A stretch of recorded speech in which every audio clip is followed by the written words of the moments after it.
sunrise rose slow that morning, dragging its light across the horizon like a weary promise. The world did not rush to wake, neither did he. The old man sat upon the edge of the dawn, his frame bowed beneath the years and the memories that had refused to leave him. His eyes followed the trembling shimmer of gold as it spilled over the earth. And for a moment he almost believed the light could reach what the darkness had claimed. Behind him, his shadow knelt. It was the shape of a boy, small, trembling, bones drawn sharp against nothingness. He had not grown with the man, he remained the age of breaking. The child's silence was not peace, but aftermath. He was the echo of pain that learned endurance only through shattering. He had survived the way glass survives the hammer, in pieces sharp enough to cut memory itself. The man knew him well. He had once been that boy, the one who begged the world to stop and learned it would not.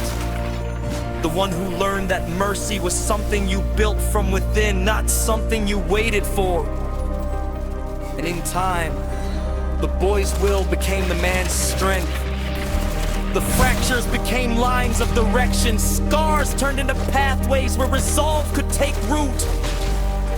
He had been pulled from ruin, not by angels, not by kindness, but by the stubborn will that refused to let him vanish. He had saved himself by breaking, the man by rebuilding. But there have been times when the world tested him again. But where the boy had once trembled, the man stood steady, calm in chaos, composure drawn not from arrogance, but from wisdom born in pain. The man had no laughter left, but he had peace. And that was enough. The ground did not soften for sorrow. The world did not pause for grief. So he rose, again and again, until standing became his nature, until motion itself became faith. Yet defeat lingered beneath it all. It waited, quiet and patient, like a shadow in the blood. The boy had learned it through despair, the man through acceptance. The difference between them was not what they endured, but what they made of it.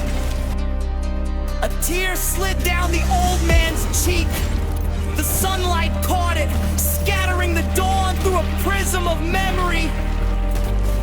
Within it, the child appeared again, eyes wide, hollow, holding the sorrow of all this death. But this time, the man did not look away.